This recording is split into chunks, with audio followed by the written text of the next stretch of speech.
Hello guys, this is Aparajita from evidyarthi.in। उम्मीद है आप सब बिल्कुल अच्छे हो and you all are healthy and मस्त मस्त। सो गाइस, हमने चैप्टर पहले ही शुरू कर दिया था which was chapter number 2 federalism, आपकी सिविक्स की बुक से। सो गाइस, फेडरलिज्म का एक छोटा सा इंट्रोडक्शन मैंने पहले ही दे दिया है, अगर आपने नहीं देखा आप जाके देख लीजिएगा, ठीक है। सो गाइस, आज का जो हमारा टॉपिक होने वाला है वो है व्हाट इज फेडरलिज्म। मैंने फेडरलिज्म का मतलब पहले ही समझा दिया था गाइस, बट एक बार फिर से समझा देते हैं यार अपने बच्चों के लिए कुछ भी। सो गाइस, फेडरलिज्म का मतलब बेसिकली होता है कि जब जो पावर होती है ना कंट्री को गवर्न करने के लिए, जो पावर होती है उसको अलग अलग गवर्नमेंटल टायर्स में या लेवल्स में पावर को बांट देना। मतलब एक ही यूनिट के पास पावर ना रहे, अलग अलग यूनिट के पास पावर रहे। फॉर एग्जांपल, इंडिया के अंदर पर्टिकुलरली 3 यूनिट में पावर बटी हुई है, central, state and local government, है ना। सो गाइस, इसी को फेडरलिज्म कहते हैं कि आप अपनी पावर को एक ही जगह, एक ही इंसान के पास नहीं रख रहे हैं, वो बाकी यूनिट्स में बांट दे रहे हैं, ठीक है, बाकी गवर्नमेंटल लेवल्स में बांट दे रहे हैं। So guys, federalism is a system of government in which power is divided between a central authority and various constituent units of the country. तो यहीं पे ये समझाया जा रहा है गाइस, फेडरलिज्म या फेडरल सिस्टम को क्या बोला जाता है कि सेंट्रल अथॉरिटी के पास रहेगी पावर और बाकी कॉन्स्टिट्यूशनल यूनिट्स के पास पावर रहेगी, ठीक है। अब गाइस, ये ब्लैंक स्लाइड कैसे आ गई, क्योंकि मुझे आपको जल्दी से कुछ समझाना है, ठीक है। अब गाइस, ये शायद आगे जाके हम समझे नाम समझे, इसलिए मैं आपको पहले ये 2 पर्टिकुलर सिस्टम समझा देना चाहती हूँ, ठीक है। एक तो है गाइस यूनिटरी सिस्टम, ठीक है, ये आ सकता है गाइस 2 मार्क्स के अंदर, ये बहुत ही ज्यादा इंपॉर्टेंट होता है। और एक होता है फेडरल सिस्टम, ठीक है गाइस। अब गाइस, यूनिटरी सिस्टम क्या होता है, मेरी खिचड़ी पूरी राइटिंग पे मतलब समझ आ रही है ना सबको, मेरी खिचड़ी वाली राइटिंग अभी थोड़ी खराब लग रही है, ठीक है, तो cope up with it guys. So unitary system का मतलब समझते हैं सबसे पहले गाइस। ये जो सिस्टम होता है, I am not fond of it, ये इतना मुझे बढ़िया नहीं लगता है। इसके अंदर ना सारी की सारी पावर सिर्फ एक ही टायर ऑफ गवर्नमेंट के पास रहती है, ठीक है। मतलब यहाँ पे सिर्फ एक गवर्नमेंट रहती है, सेंट्रल गवर्नमेंट, जिसको आप कह सकते हो नेशनल गवर्नमेंट। मतलब एक ही गवर्नमेंट काम करती है और इसको ये नेशनल गवर्नमेंट होती है, सिर्फ एक ही पूरी कंट्री को एक ही गवर्नमेंट संभाल रही होती है।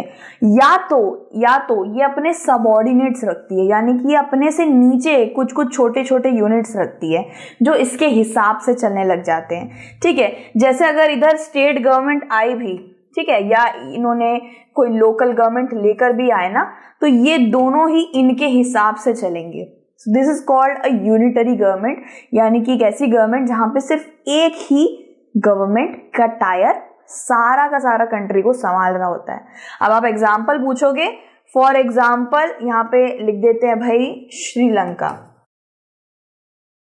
श्रीलंका के यहाँ पे सिर्फ एक ही पर्टिकुलर नेशनल गवर्नमेंट है और वो पूरी की पूरी कंट्री को संभालता है, ठीक है। वहाँ के तमिल लीडर्स ने इवन ये बोला भी था, तमिल लीडर्स जो थे वहाँ के रिप्रेजेंटेटिव्स, उन्होंने बोला भी था that we also want a federal system, लेकिन उन्होंने बोला कि नहीं, यूनिटरी फॉर्म ऑफ गवर्नमेंट ही चलेगा, मतलब एक ही गवर्नमेंट का टायर रहेगा और वो पूरी कंट्री को संभालेगा। सो गाइस, इसको कहते हैं यूनिटरी सिस्टम, ठीक है। अब फेडरल सिस्टम किसको कहते हैं गाइस? फेडरल सिस्टम ये होता है जहां पे सेंट्रल गवर्नमेंट भी होती है और भी टायर होते हैं, सेंट्रल भी होती है, स्टेट गवर्नमेंट भी होती है और इवन थर्ड टायर भी हो सकता है, लोकल गवर्नमेंट। फेडरल सिस्टम में क्या, एक से ज्यादा टायर भी हो सकते हैं और 2 से ज्यादा टायर भी हो सकते हैं। और इसमें एक चीज बढ़िया लगती है मुझे कि गाइस, सेंट्रल गवर्नमेंट अपनी कोई भी इससे पावर नहीं ले सकता है स्टेट गवर्नमेंट से, ना ही इसके ऊपर डोमिनेंस दिखा सकता है, ना ही स्टेट गवर्नमेंट लोकल गवर्नमेंट पर डोमिनेंस दिखा सकती है। तीनों को पावर मिलती है, तीनों अपनी पावर को एक्सरसाइज करते हैं, तीनों एक संविधान के तरीके से चलते हैं, कॉन्स्टिट्यूशन के तरीके से चलते हैं और तीनों एक दूसरे के साथ कोप अप करके चलते हैं। लेकिन इसमें एक चीज होती है गाइस कि सेंट्रल गवर्नमेंट पूरे भारत को संभालेगी और स्टेट गवर्नमेंट सिर्फ एक राज्य को संभालेगी ना, तो गाइस सेंट्रल गवर्नमेंट के पास थोड़ी सी पावर ज्यादा होती है, ठीक है। तो इसको कहते हैं federal system, federal form of government. So guys यहाँ पे अगर आप एग्जाम्पल मांगोगे, सो गाइज फॉर एग्जाम्पल ये जो फेडरल काइंड ऑफ सिस्टम अपना रखा है वो इंडिया ने भी अपना रखा है, बेल्जियम ने भी अपना रखा है, और भी बहुत सारी कंट्रीज ने अपना रखा है। ठीक है, सो गाइज यूनिटरी में क्या होता है, एक ही पर्टिकुलर गवर्नमेंट होती है, इसी के पास सारी पावर होती है, और फिर ये नीचे अपने कुछ जैसे होता है ना, एक राजा के पास सारी पावर है, और उसके बाद मंत्री, फिर सिपाही, फिर ये मंत्री, राजा के हिसाब से चलेगा, ये वो वाली गवर्नमेंट है। लेकिन यहाँ पे राजा भी सेम है, मंत्री भी सेम है, और उसके सिपाही भी सेम है। ठीक है, मतलब इक्वालिटी की थोड़ी बहुत झलक यहाँ पे दिखती है। ठीक है, लेकिन सेंट्रल गवर्नमेंट को थोड़ी सी पावर्स में ज्यादा दी जाती है। क्यों? क्योंकि वो पूरे के पूरे कंट्री को संभाल रहे होता है ना, इंटायर कंट्री। और स्टेट गवर्नमेंट के पास भी पावर होती है, वो अपने हिसाब से पावर उसके पास होती है, लेकिन वो तो सिर्फ एक राज्य को संभालता है ना अपने। ठीक है, so guys a federation has two level of government. Both of these levels of government enjoy their power independent of the other. So federal system में यही बेनिफिट है गाइस कि दोनों इंडिपेंडेंट रहेंगे, सेंट्रल भी स्टेट भी दोनों इंडिपेंडेंटली काम करेंगे, दोनों एक दूसरे के काम में कुछ खराबी नहीं करेंगे, और दोनों एक दूसरे पे डोमिनेंस नहीं कर सकते। अगर एक भी दूसरे पे हावी होगा तो उसके लिए भाई अलग से लॉज बने हुए हैं। अगर एक दूसरे के बीच में डिस्प्यूट होंगे, झगड़े होंगे, तो अलग से भाई लॉज बने हुए हैं उससे निपटने के लिए। ठीक है गाइज, सो फर्स्ट पॉइंट क्या है guys, one is the government for the entire country that is usually responsible for a few subject of common national interest. One government is for the entire country. किसकी बात हो रही है guys? Central government की बात हो रही है। ठीक है, पीएम मोदी जी के सिर्फ एक दिल्ली के लिए हैं या सिर्फ एक गुजरात के लिए काम करते हैं? नहीं, he works for the entire Bharat, है ना। एंड अगर हम बात करेंगे अरविंद केजरीवाल जी की, क्या वो पूरे भारत के लिए काम करते हैं? नहीं, वो सिर्फ दिल्ली को संभालते हैं। ठीक है, ये छोटा सा डिफरेंस बता दिया गाइज मैंने आपको। आप सोच रहे हो यार सेंट्रल गवर्नमेंट को क्यों पावर एक्स्ट्रा दे रहे हो, स्टेट के हिसाब से ही दो ना, उसको एक चॉकलेट मिल रही है तो उसको क्यों 2 मिल रही है। तो गाइज बात यही है कि वो पूरे के पूरे भारत को संभाल रहे हैं, भारत एक छोटा देश नहीं है, तो उनको थोड़ी पावर एक्स्ट्रा दे देनी चाहिए। ठीक है, लेकिन ऐसा कभी भी नहीं हुआ है इंडिया के हमारे आज तक के उसमें, कभी नहीं, रेयरली हुआ होगा, बट अभी तक हमें कभी नहीं दिखा कि सेंट्रल गवर्नमेंट सारी स्टेट गवर्नमेंट्स पे हावी होती है या उन पे डोमिनेंस दिखाती है। ऐसा आप कर ही नहीं सकते, कॉन्स्टिट्यूशन में ये बिल्कुल लाजिम नहीं है। अगर आप डोमिनेंस करने जाओगे ना स्टेट गवर्नमेंट्स पे, किसी भी स्टेट के गवर्नमेंट पे, तो उसके लिए अलग से कॉन्सिक्वेंसेस झेलने पड़ जाएंगे भाई उनको। ठीक है, अंजाम झेलना पड़ जाएगा। तो गाइज ये क्या करती है, सेंट्रल गवर्नमेंट की भी बात हो रही है, ये नेशनल इंटरेस्ट पे काम करती है, जैसे कि वॉर। ठीक है, जैसे वॉर हो गया, इमरजेंसी हो गई, जो बड़े बड़े खतरे होते हैं ना, मतलब देश पे आ गई बात भाई, ऐसे वाली चीजें, उसके लिए सेंट्रल गवर्नमेंट सबसे आगे रहती है। ठीक है, स्टेट इज लाइक, स्टेट तो अपना एक स्टेट संभाल रहा है, लेकिन नरेंद्र मोदी जी पूरा भारत संभाल रहे हैं, उसके स्टेट को भी संभाल रहे हैं, सारे स्टेट्स को संभाल रहे हैं, 29 स्टेट्स। ठीक है, so guys governments at the level of provincial और स्टेट। अब गाइज मैंने पिछले वाले टॉपिक में भी बताया था कि जहां पे भी ये वर्ड आए प्रोविंशियल, जहां पे भी ये वर्ड आए प्रोविंशियल और रीजनल, समझ जाना यहां इन दोनों को ही स्टेट गवर्नमेंट कहते हैं। ठीक है गाइस, प्रोविंशियल और रीजनल गवर्नमेंट दोनों को ही स्टेट गवर्नमेंट कहते हैं, हमारे भारत में स्टेट गवर्नमेंट कहते हैं। ठीक है, प्रोविंशियल और रीजनल वर्ड शायद दूसरे कंट्री में यूज करते होंगे, लेकिन हमारे यहाँ पे इसको आसान भाषा में स्टेट गवर्नमेंट कह देते हैं। ठीक है, और जहां पे आपको नेशनल गवर्नमेंट या यूनियन गवर्नमेंट जैसे शब्द आए, मतलब समझ जाना वहां पे सेंट्रल गवर्नमेंट की बात हो रही है। ठीक है, सो गाइज अब यहां पे बात कर रहे हैं हम लोग स्टेट गवर्नमेंट की, प्रोविंशियल और states that look after much of the day to day administration of their state. ठीक है, जैसे मैंने आपको बताया कि सेंट्रल गवर्नमेंट जो होती है ना, central government high national interest पे काम करती है, डिफेंस पे काम करती है, या वॉर की बात आ गई, या भारत को कोई कुछ कह रहा है, फॉरेन अफेयर्स, आपने देखा होगा नरेंद्र मोदी जी कितना ज़्यादा बाहर जाते हैं, वो कितना मंत्रियों से मिल रहे होते हैं, फॉरेन बॉन्ड्स को अच्छा कर रहे हैं, ये सब चीज़ें आपने देखी होगी बहुत ज़्यादा। सो सेंट्रल गवर्नमेंट के काफ़ी भारी भारी काम होते हैं, लेकिन डे टू डे काम नहीं होते हैं। जैसे पूरे साल में वॉर की बात थोड़ी ना होती रहती है कि युद्ध हो रहा है युद्ध हो रहा है, वो कभी कभार ऐसी घंटी बजती है भाई, अलर्ट की घंटी, वो सेंट्रल गवर्नमेंट देखती है, ठीक है, क्योंकि डिफेंस मिनिस्ट्री सेंट्रल गवर्नमेंट के अंडर आती है। राजनाथ सिंह जी डिफेंस मिनिस्टर हैं, वो सेंट्रल गवर्नमेंट के अंडर आते हैं, ठीक है। स्टेट गवर्नमेंट की बात करी जाए तो स्टेट, कितने स्टेट है भारत में? 29 स्टेट्स है। अब हर 29 स्टेट में एक एक स्टेट गवर्नमेंट रहती है, लेकिन सेंट्रल गवर्नमेंट सिर्फ एक है, ठीक है। सो गाइस, दिल्ली की बात कर लेते हैं। मेरे को दिल्ली से कोई दुश्मनी नहीं, मैं खुद दिल्ली की हूँ यार लेकिन मुझे मजा आता है, मैं ना दिल्ली को एग्जाम्पल लेना ज्यादा प्रेफर करती हूँ, ठीक है। गुजरात है, उत्तराखंड है, हिमाचल है, बहुत सारे स्टेट्स हैं, बट मैं दिल्ली को थोड़ा पास मानती हूँ, इसलिए दिल्ली ले लेते हैं, ठीक है। सो गाइज, दिल्ली की बात करते हैं। दिल्ली में भी एक स्टेट गवर्नमेंट है, आप जानते हैं अरविंद केजरीवाल जी की गवर्नमेंट है, ठीक है। सो गाइज, 29 स्टेट्स हैं, 29 स्टेट गवर्नमेंट है, सेंट्रल गवर्नमेंट सिर्फ एक होती है, ठीक है। लेकिन आजकल आप देख रहे हो भारत के अंदर एक लोकल गवर्नमेंट थर्ड टायर भी आ गया है, विच इज लोकल गवर्नमेंट। ये बहुत अच्छी बात है कि पावर शेयर हो रही है। ये लोकल गवर्नमेंट को कहाँ से पावर मिली भाई? ये स्टेट गवर्नमेंट की थोड़ी सी पावर लोकल गवर्नमेंट को दे दी है।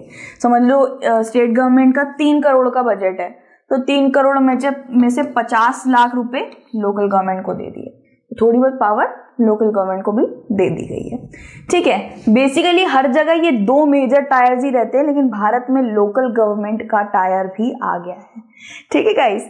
सो यहाँ पे पढ़ते हैं फीचर्स ऑफ फेडरलिज्म। अब ये बहुत ही ज्यादा इंपॉर्टेंट है भाई, ठीक है भाई। चाय वाय के मग्गे ले लो और बढ़िया से चिप्स विप्स खाते खाते देखते रहो, ठीक है। लेकिन इंपॉर्टेंट बहुत है गाइस, इससे प्रोबेबिलिटी है क्वेश्चन आ जाता है। फीचर्स ऑफ फेडरलिज्म, ठीक है। फर्स्ट वाला पॉइंट करते हैं गाइस, देयर आर 2 और मोर लेवल और टायर्स ऑफ गवर्नमेंट। ये तो हम बार बार पढ़े ही जा रहे हैं गाइस, 2 और मोर लेवल्स होते हैं, स्टेट, सेंट्रल, लोकल, ठीक है। ये हमने पढ़ लिया है। सबसे पहला फीचर ये हो गया, ठीक है। दूसरा क्या है guys, different tyres of government govern the same citizen but each tyre has its own jurisdiction in specific matter of legislation. Guys इसमें क्या बताया गया है कि ये ईच टायर जो है ना, सेंट्रल, स्टेट, लोकल, कितने भी टायर हैं, इनके पास पावर सेम नहीं होती है, ठीक है। पावर इनके पास सेम नहीं होती है, सेंट्रल को थोड़ी ज्यादा पावर होती है, मैंने पहले ही बता दिया था। लेकिन जो सर्व करते हैं ना ये जिसको, वो इंसान सेम होता है, हम जनता, ठीक है, आम जनता। तो सेंट्रल गवर्नमेंट हो, चाहे स्टेट गवर्नमेंट हो, चाहे लोकल गवर्नमेंट हो, कितनी भी टायर बना दीजिए गवर्नमेंट के, वो चलती तो सिर्फ आम जनता के लिए है, वो काम भी आम जनता के लिए करती है, ठीक है। सेम सिटीजन को ही ये सर्व करते हैं, okay. So the common people जो हैं ये हम लोगों के लिए काम करते हैं, ठीक है। एक चीज तो ये हो गई, but each tyre has its own jurisdiction, ठीक है। सब टायर्स के पास अपनी ओन लिमिट है, अपनी ओन पावर है, अपना ओन अलग तरीका है काम करने का। अब दोस्तों ये अपने हिसाब से काम नहीं करते हैं, ये लोग कॉन्स्टिट्यूशन के हिसाब से काम करते हैं। कॉन्स्टिट्यूशन यानी कि हमारे संविधान में जिस तरीके से स्टेट गवर्नमेंट को चलने बोला है वो उसी तरीके से चलेगा, सेंट्रल गवर्नमेंट को जिस तरीके से चलने बोला है वो उसी तरीके से चलेगा, ठीक है। सो जो भी जैसे दिल्ली में टैक्स की प्रॉब्लम है, या दिल्ली में टैक्स बढ़ाया जा रहा है, दिल्ली में पेट्रोल पर टैक्स बढ़ाया जा रहा है, वो जो भी चीजें हैं वो अपना अपना रखते हैं, ठीक है। एडमिनिस्ट्रेशन, जैसे भी प्रशासन चलाना है, जैसे भी कोई चीज चलानी है, खाने वाने, अच्छा दूध के पैकेट में 3 रुपए ज्यादा करिए, ये सारी चीजें ये अपने हिसाब से करते हैं। लेकिन सलाह मशवरा, पहले बता देना, परमिशन लेना, जज से परमिशन लेना, बहुत सारी चीजें होती हैं भाई, वो भी इनको करनी पड़ती है। अपने हिसाब से लोग कुछ नहीं कर सकते हैं गाइज, ये संविधान के हिसाब से चलते हैं, ठीक है। लेकिन इनकी सब अपना अपना लिखा हुआ होता है, ठीक है। बिल्कुल ऐसी बात है कि अपना पेपर करो मैम आगे कहती है ना अपना पेपर करो, उसके पेपर में मत झाको। तो बिल्कुल ऐसी बात है कि अपना अपना करो, तुम्हारा जो जो लिख रखा है संविधान में वो चीजें तुम करो और वो तुम करो, एक दूसरे में दखल अंदाजी मत दो भाई, ठीक है। तो the jurisdictions of the respective levels और टायर्स ऑफ गवर्नमेंट, ज्यूरिसडिक्शन मतलब एक तरीके से हदें हो गई, ठीक है। रिस्पेक्टिव लेवल्स और tiers of government are specified in the constitution. वही मैंने आपको बता दिया गाइस कि अपने हिसाब से कुछ भी नहीं करते हैं, कॉन्स्टिट्यूशन में जो लिखा हुआ है उसी के हिसाब से चलते हैं। ठीक है, अब क्या गाइस, ये सारे फीचर्स हैं, ये आप लिख सकते हो आराम से कम 2 से 3 मार्क में आ सकता है, तो ये सब लिख सकते हो। ठीक है, so the existence and authority of each tyre of government is constitutionally guaranteed. तो यहाँ पे क्या बता रखा है, जितने भी टायर है गवर्नमेंट के, सेंट्रल, स्टेट, लोकल, जितने भी टायर बना रखे हैं गवर्नमेंट के, वो कॉन्स्टिट्यूशनली गारंटीड है। मतलब कॉन्स्टिट्यूशन में, संविधान में लिखा गया उनके बारे में कि एक नया टायर ला रहे हैं, ये स्टेट गवर्नमेंट बना है, वगैरह वगैरह। और जितने भी रूल रेगुलेशन कॉन्स्टिट्यूशन में हमारे संविधान में लिखे हुए हैं, उनको उनके हिसाब से चलना पड़ेगा। ठीक है, फिर फोर्थ वाला क्या है guys, the fundamental provision of the constitution can not be unilaterally changed by one level of government. इसका क्या मतलब है गाइस, यूनिलैटरली का मतलब समझते हैं, भारी शब्दों में परेशान करा भाई, इसका मतलब सबसे पहले समझते हैं। इसका मतलब है कि एक ही पर्सन, एक ही ग्रुप या एक ही टायर ऑफ गवर्नमेंट ऐसे डिसीजन नहीं ले सकता। कोई भी डिसीजन लिया जाएगा, लेकिन छोटे मोटे नहीं, कोई भी अलग से आप अपने लिमिट के दायरे से बाहर जाके कोई डिसीजन लेने वाले हैं ना, उसके लिए आपको कंसेंट लेना जरूरी है, कंसेंट लेना पड़ेगा बाकी गवर्नमेंट से भी। समझ लीजिए सेंट्रल गवर्नमेंट वॉर डिक्लेयर करने जा रहा है, भगवान कभी ना हो, सेंट्रल गवर्नमेंट वॉर डिक्लेयर करने जा रहा है, तो उसको सलाह मशवरा कंसेंट स्टेट गवर्नमेंट से भी करना पड़ेगा। क्योंकि गाइस जब युद्ध होता है ना, वो सारे राज्यों को भी ले जाता है, ले डूबता है, ये बात तो बिल्कुल सही है, तो उसको सबसे सलाह मशवरा करना पड़ेगा। ठीक है, बिल्कुल भाई भाई की तरह चलना पड़ता है कि अच्छा मैं ये कर रहा हूँ, तुझे बता देता हूँ, तुझे सही लग रहा है तो भाई रजामंदी दे दे। ठीक है, सो गाइज ये कुछ भी यूनिलैटरली नहीं कर सकते, मतलब अकेले एक गवर्नमेंट डिसीजन नहीं ले सकता है। छोटे मोटे डिसीजंस की बात नहीं कर रही हूँ गाइस, कुछ ऐसा जो बहुत ज्यादा भयंकर हो, प्रलय ला दे, ठीक है, अपनी हदों से बाहर जाके वो कुछ ऐसा डिसीजन ले रहे हैं, तो उनको बाकियों की रजामंदी भी जरूरी है। ठीक है, such changes requires the consent of both the level of governments. So अगर कोई सेंट्रल गवर्नमेंट अगर कुछ लेकर आ रही है, तो उसको स्टेट गवर्नमेंट या लोकल गवर्नमेंट से भी कंसेंट लेना पड़ेगा। ठीक है, ये जरूर है वहां पे।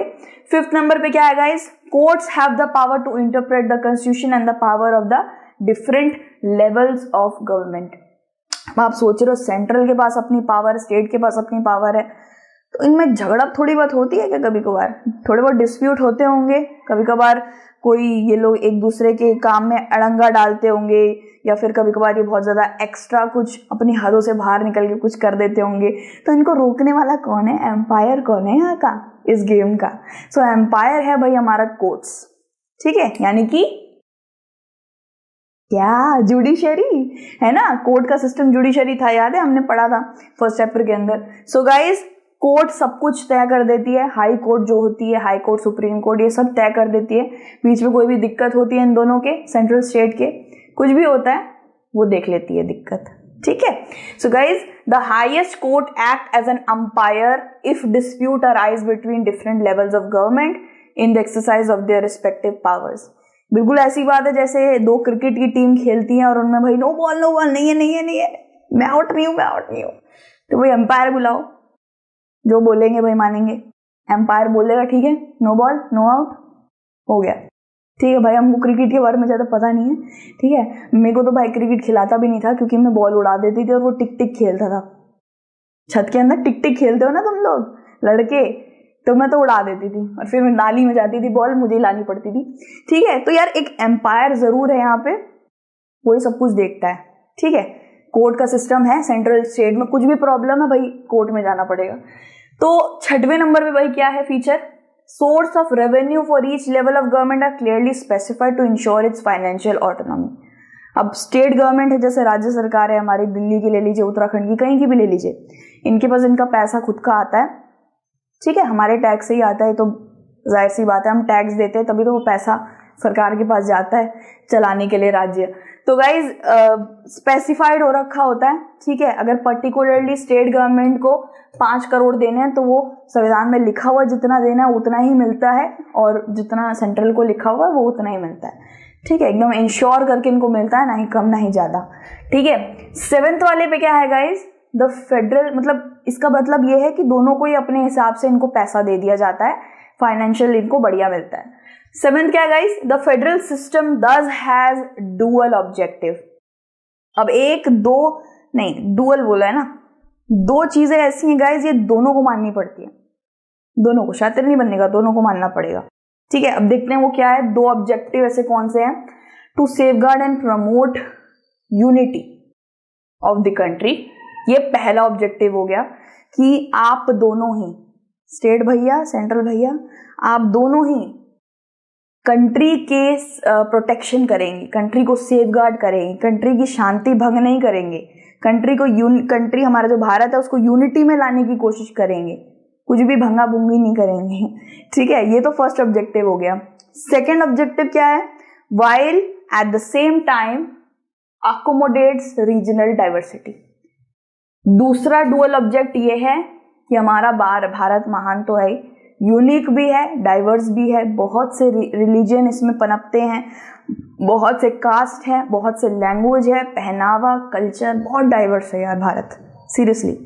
तो इसकी डाइवर्सिटी थोड़ी सी भी भंग ना हो, इसको आप साथ ले लेके चलो, ये आपका काम है।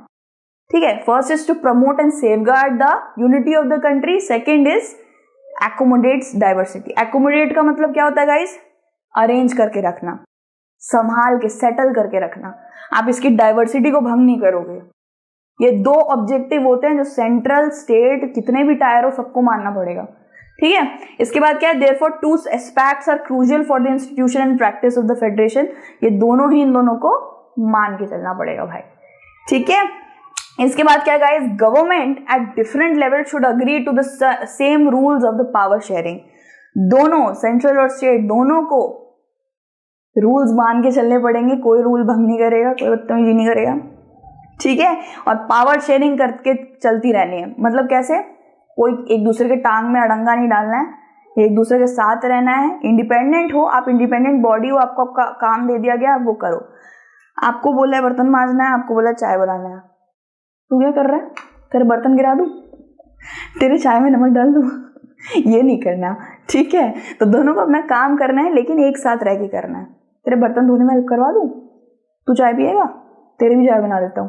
दिस इज ब्रदरहुड चाहिए भाई। ठीक है, they should also trust each other. They should कह रही हूँ भाई, शुड निकल रहा है। They should trust each other, और एक दूसरे के ऊपर ट्रस्ट रहना चाहिए, एक दूसरे को प्यार से साथ साथ रह के चलना है। किसको, सेंट्रल और स्टेट भैया को। ठीक है, an ideal federal system has both aspect. अब एक फेडरल सिस्टम में ना दो टायर हम तब से गवर्नमेंट के पड़े जा रहे हैं ना, ये दोनों के दोनों को म्यूचुअल ट्रस्ट जरूर रखना पड़ेगा एक दूसरे पे, यानी कि ट्रस्ट से चलना है। कभी कोई झगड़ा होगा ही नहीं, कभी कोर्ट के दरवाजे खटखटाने पड़ेंगे ही नहीं। And agreement to live together, कुछ भी काम होगा भाई बंधुओं के साथ रहना, मतलब भाई बंधुओं के जैसे रहना पड़ेगा। ठीक है, this is it. And kinds of federation क्या होते हैं, the first route involves independent state coming together on their own to form a bigger unit. Guys, ये काइंड ऑफ फेडरेशन क्या होती है, ये जो हम फेडरेशन पढ़ रहे हैं ना, इसको कहते हैं कमिंग टुगेदर फेडरेशन। ये मतलब मैं ठप्पा कहाँ लगाऊं, मेरे को ये बताओ। ये आ सकता है भाई, ठीक है, एग्जाम में आ सकता है, इसको अब अच्छे से पढ़ते हैं हम लोग। क्या है भाई ये, कि ना बहुत से ऐसी कंट्रीज होती हैं, बहुत से ऐसे वो होते हैं, नेशंस होते हैं जो ना, जिनमें बहुत सारे स्टेट्स होते हैं, और वो स्टेट्स ना एक दूसरे से बात करते हैं, कहते हैं कि हम ना एक साथ आ जाते हैं, एक साथ आके एक बड़ा यूनिट बना के। बिल्कुल ऐसी बात है गाइस कि मैं एक लकड़ी को आराम से तोड़ दूंगी, लेकिन अगर मैं बंच ऑफ लकड़ी मुझे दी जाए तो मैं तोड़ नहीं पाऊंगी उसे। तो इनकी यही सोच है गाइस कि सारे के सारे स्टेट ना हम एक हो जाते हैं, एक होके एक बड़ा यूनिट बना लेते हैं। मतलब दिल्ली, उत्तर प्रदेश, गुजरात, महाराष्ट्र, हम चार के चार भाई हैं, हमें कोई अलग नहीं कर सकता। बिल्कुल ऐसी बात है। ठीक है, तो ये जो मॉडल है ना कमिंग टुगेदर फेडरेशन का, ये सारी कंट्रीज ने नहीं अपना रखा, ये कुछ ही कंट्रीज ने अपना रखा है। ठीक है, क्या बोला है यहाँ पे, बहुत सी ऐसी इंडिपेंडेंट स्टेट्स होती है गाइस जो एक दूसरे के साथ एक हो जाती हैं, फिर वो बड़ा सा यूनिट बना लेती है। जैसे ये रहा दिल्ली, ये रहा महाराष्ट्र, ये रहा गुजरात, ये रहा छत्तीसगढ़। तो इतना बड़ा बिगर यूनिट, ऐसे करके कुछ करते हैं, इनकी ऐसी सोच है। So that bye pooling sovereignty and retaining identity they can increase their security. तो क्या होता है गाइस कि बिल्कुल ऐसी बात है कि मेरे साथ महाराष्ट्र भी है, मेरे साथ ये भी है, वो भी है, तो हमारी सिक्योरिटी बढ़ेगी। कोई भी दिक्कत होगी तो हम ढाल की तरह खड़े रहेंगे, बहुत सारे स्टेट हमारे साथ है तो हम एक बिगर यूनिट बना रहे हैं, ठीक है। सो गाइज इसको कहते हैं कमिंग टुगेदर फेडरेशन। और ये कहाँ कहाँ पे है भाई, ये आपका यूएसए में दिख जाएगा आपको। यूएसए के बहुत से स्टेट्स हैं गाइज जो एक साथ मिलके एक बहुत बड़ा यूनिट बना के बैठे हैं, ठीक है। यूएसए हो गया, स्विट्जरलैंड हो गया और ऑस्ट्रेलिया हो गया, मतलब हाथ मिला के बैठे हैं। तो जब इतने सारे स्टेट्स एक हो जाते हैं ना गाइस, तो उनको उनके ऊपर हमला करने से पहले बहुत बार सोचा जाता है, उनकी सिक्योरिटी बढ़ जाती है ना, सारे स्टेट आ गए साथ में, ठीक है। तो इतने सारे स्टेट आ जाते हैं तो बहुत ज्यादा ताकत बढ़ जाती है उनकी, ठीक है। सो गाइज यूएसए हो गया, स्विट्जरलैंड हो गया, ऑस्ट्रेलिया इस मॉडल को अपनाते हैं कमिंग टुगेदर फेडरेशन, ठीक है। Many independent states come together to form a bigger unit is called coming together federation. For example USA, Switzerland and Australia, ठीक है। डन है भाई। अब ये जो सेकेंड कैटेगरी जो आती है, फर्स्ट कैटेगरी हमने पढ़ ली है, first category is coming together federation. In the first category of federation all the constituent state usually have यहाँ पे भाई अच्छा स्टेट भी दिखा रही थी मैं, यूएसए, स्विट्जरलैंड एंड ऑस्ट्रेलिया। भाई एग्जाम्पल को आपको याद रखना है कि ये कहाँ पे चलता है, ठीक है। Power and strong wise the federal government. तो यहाँ पे ये बिगर यूनिट इसलिए बनाते हैं जिससे ये बहुत ज्यादा स्ट्रॉन्ग हो जाए, ठीक है। बिल्कुल ऐसी बात है गाइस, जैसे ये ले लो, ये दिल्ली है, ये यूपी है, ये गुजरात है। अब दिल्ली को अकेला निशाना साधेंगे तो उसकी वो मतलब ऐसा सा लगेगा, दो बंदूकें हैं दिल्ली के पास, इसके पास 4 है, इसके पास 6 है। अब दो को उड़ाने में तो बड़ा आसानी होगा ना। सोचो ये तीनों एक हो जाए तो हुआ ना स्ट्रॉन्ग, है ना। तो इनका ये एक माइंडोलॉजी है, ठीक है। तो सेकंड रूट जो है, सेकंड कैटेगरी जो है वो है is where a large country decides to divide its power between the constituent states and the national government, ठीक है। इंडिया, स्पेन एंड बेल्जियम ने ये मॉडल अपना रखा है, इसको कहते हैं गाइस होल्डिंग टुगेदर फेडरेशन। यहाँ पे क्या होता है गाइस, यहाँ पे सेंट्रल गवर्नमेंट रहती है प्लस स्टेट गवर्नमेंट भी रहती है, ठीक है।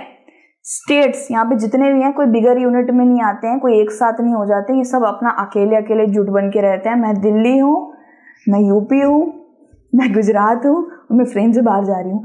तो गाइज इस तरीके से ये ऐसा कुछ नहीं मानते हैं कि दिल्ली, यूपी, राजस्थान ये सब एक हो जाते हैं वगैरह, they like their own identity, ठीक है। सो यहाँ पे क्या है, सेंट्रल गवर्नमेंट भी रहता है और हर एक स्टेट अपना एक स्टेट गवर्नमेंट बनाता है, तो इनको किसी के साथ रहने का मन नहीं करता है, ठीक है। उनको अपना खुद का एक आइडेंटिटी अच्छी लगती है। तो ये जो मॉडल है ना, ये किसने अपना रखा है, ये इंडिया ने अपना रखा है, स्पेन ने अपना रखा है और बेल्जियम ने अपना रखा है, ठीक है। सो गाइज इंडिया हो गया, स्पेन हो गया एंड बेल्जियम, ये मॉडल तीनों ने अपना रखे हैं, ठीक है। इसको क्या कहते हैं गाइज, इसको कहते हैं होल्डिंग टुगेदर फेडरेशन, ठीक है। होल्डिंग टुगेदर फेडरेशन इसको नाम दे रखा है कि कोई साथ में आके बिगर यूनिट नहीं बना रहे हैं, हम अपना अलग अलग स्टेट में ठीक है, ठीक है। So in this second category the central government tends to be more powerful. अब इस सेकंड कैटेगरी में क्या होता है गाइस, जो सेंट्रल गवर्नमेंट है ना वो थोड़ी ज्यादा पावरफुल होती है, जैसे मैंने आपको बताया था, क्योंकि वो इंटायर कंट्री को संभाल रही होती है। पीएम मोदी जो है वो पूरी इंटायर कंट्री को संभाल रहे हैं, वो सिर्फ एक या 2 स्टेट को नहीं संभाल रहे हैं। He is holding 29 states in his hand, ठीक है। तो इनके पास ऑब्वियस ही बात है, सेंट्रल गवर्नमेंट के पास थोड़ी तो पावर ज्यादा होती ही है ना, ठीक है। सो गाइज सेंट्रल गवर्नमेंट के पास भले ही थोड़ी पावर ज्यादा होती है, लेकिन वो कभी भी ऐसे डोमिनेंस नहीं दिखाता है स्टेट गवर्नमेंट पे, किसी भी स्टेट गवर्नमेंट पे कभी ऐसा नहीं होता है, ठीक है। So very often different constituent units of the federation have unequal power. ऐसा बहुत कम होता है गाइज कि हमारे जो 29 स्टेट्स हैं उनको कोई दिक्कत होती है, उनकी गवर्नमेंट को कोई दिक्कत होती है, ऐसा कभी नहीं हुआ है, हाँ, ठीक है। शायद कभी कभार ऐसा हो जाता है गाइस कि वो स्टेट गवर्नमेंट सेंट्रल गवर्नमेंट से कभी कभार परमिशन मांगती है, वो डिनाई कर देता है, क्योंकि वो देखो उसके पास इतनी पावर है, वो डिनाई करता है तो कर देता है। लेकिन जहाँ डिनाई नहीं करना वहाँ वो स्टेट गवर्नमेंट अपना बढ़िया झूम रही होती है, लेकिन सेंट्रल गवर्नमेंट जहाँ उसे सही लगता है वो कर देता है डिनाई, ठीक है। अब इसमें कोई झगड़ा वगड़ा की बात नहीं होती है, ऐसा बिल्कुल भी नहीं है कि स्टेट गवर्नमेंट बहुत ज़्यादा वीक है और सेंट्रल गवर्नमेंट बहुत ऊपर है, ऐसा कुछ भी नहीं है। इवन आपने सुना होगा कि बहुत सी ऐसी स्टेट्स होती है जिनको ऑटोनॉमी दे रखी होती है, स्पेशल पावर। जैसे जम्मू एंड कश्मीर को देख लीजिए, स्टेट था ना वो, देखिए उसको स्पेशल पावर दे रखी थी, सेंट्रल गवर्नमेंट को दी थी नहीं ना। महाराष्ट्र को स्टेट अलग से स्पेशल पावर दे रखी थी, नागालैंड को, असम को अलग से स्टेट पावर दे रखी थी, स्पेशल स्टेटस, ठीक है। तो ऐसे भी बहुत से स्टेट होते हैं गाइज जहां पे स्पेशल स्टेटस दे रखा होता है। लेकिन आपको एक चीज याद रखना है गाइज कि सेंट्रल गवर्नमेंट के पास पावर थोड़ी ज्यादा होती है according to the state government. क्यों? क्योंकि वो पूरे भारत को संभाल रही है, लेकिन एक स्टेट गवर्नमेंट वो सिर्फ अपने एक राज्य को संभाल रही होती है। और आपको एक चीज याद रखनी है कि there are 29 state governments, 29, and there is only one government which is central government. Central government सिर्फ एक है और स्टेट गवर्नमेंट 29 है, ठीक है। सो ये पूरा हमने टॉपिक खत्म कर लिया भाई, ठीक है। थोड़ा सा लेंदी टॉपिक था लेकिन पूरे डिटेल तरीके से पढ़ाया है, आई होप आपको समझ आया होगा, ठीक है। So what makes India a federal country, ये हम हाँ बिल्कुल सही समझे हो भाई। दूसरी वीडियो में हम इसको देखते हैं भाई, ठीक है, बाद में देखते हैं इसको, ठीक है। और भैया आप भी कुछ खा पी लो, चाय वाय पी लो, मैं भी चाय भुज्जी लेके जा रही हूँ, ठीक है। मेरे को भी भूख लगती है, अपन भी इंसान है, और आपसे दूसरी वीडियो में मिलता है, ठीक है। So God bless everyone and दूसरी वीडियो में मिलते हैं माय क्यूट बच्चास। Take care and Jai Hind, bye bye.